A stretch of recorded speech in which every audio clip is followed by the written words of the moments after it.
ចេញមកជាដំបងខ្ញុំសុំគោរពមករៀមដៃទាំង10សំពះគោរពពីចម្ងាយពុកម៉ែបងប្អូននៅក្នុងឬឯនាយតែងតែស្ដាប់ទស្សនាការរ៉េបបរិយាយខ្ញុំបាទ DJ ខ្លាំងកូនខ្មែរក្នុងស្រុកមកពីចំការស្រែកាត់នៅភូមិបឹងកណ្ដាលឃុំខ្ពស់បាទៀវសុកលើកឯកខេត្តកណ្ដាលអនុសាក្មេងវ័យចងចាំមកភ្លេចរហូតធំដឹងក្ដីចូលរៀនដំបងតាំងពីថ្នាក់មត្តេយ្យគ្រូធ្លាប់បង្រៀនមានប្រុសមានស្រីនៅគ្រូទូចនៅគ្រូអូនលោកគ្រូផិនលោកគ្រូភ័ក្រលោកគ្រូវឿនបង្រៀនក្នុងពេលរាត្រីគេហៅអក្ខរកម្មរៀនយប់រៀនថ្ងៃកាលនៅលោកគ្រូវិជានាយកសាលា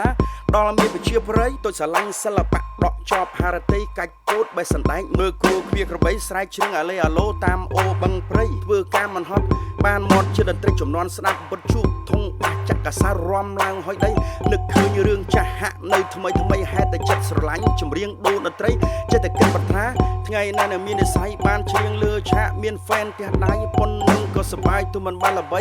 ពេលវេលាកន្លងអស់ច្រើនខែថ្ងៃខ្ញុំក៏ចេញពីស្រុកស្វែងរកក្តីសម័យក៏សម្រេចបំណងនៅលើវិថីសិល្បៈមួយនេះតាំងចិត្តអត់ធ្មត់ដល់លើផ្លូវត្រួសត្រាយឈានដល់គោលដៅចិត្តយើងនៅសប្បាយរឿងធំទៅជាតូចរឿងតូចទៅជាគ្មានពេលដែលយើងមានតម្លៃរឿងរ៉ាវវែងឆ្ងាយសុំនិយាយខ្លីប្រាប់សេចក្តីបន្ទាប់រឿងរ៉ាវថ្មីមនុស្សជើងកើតមករស់លើផែនដីមានសាច់មានឈាមស្គៀងសំរិញរៃមានខ្ពស់មានទៀបមានវែងមិនខ្លីខ្វេខ្វងវិការអនាថាក្រោះក្រីការគិតផ្សេងគ្នាមនុស្សសពងាយអ្នកអាក្រក់មានទឹកចិត្តព្រៃផ្សាយសុំបីតែការនិយាយស្រាប់ទៅជួជាតិក្រោតគ្រៀបអាប់ព្រៃនិយាយពីនេះនិយាយពីនោះនាំចំនួនយប់ថ្ងៃមនុស្សល្អមានច្រើនដេកដើរឈរអង្គុយគិតតែរឿងល្អមានក្រសថីចែករំលែកក្តីសុខទូអាហារនោះចំណីមិនល្អគ្រប់10បាន6 7 8សុខាយើងផុយជីវិតយើងខ្លីក្មេងកាន់តែធំខ្ញុំកាន់តែចាស់ទៅរក់បដូរផ្លាស់ចាស់ស្លាប់ពេញដីសក់ខ្មៅទៅមុនសក់សធ្វើឲ្យកម្លាំងកាយមាំមួនដូចក្មេងអាយុ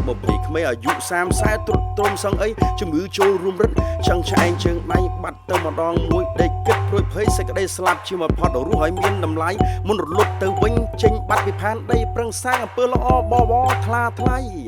ចម្រៀងខ្ញុំតែងនិពន្ធបើមានពាក្យពេចន៍ស្រាលធ្ងន់សុំមេត្តាអភ័យប្រឹងស្ដាប់យូរបន្តិចនឹងយល់ខ្លឹមសារអត្ថន័យសរសេរតាំងពីម៉ោង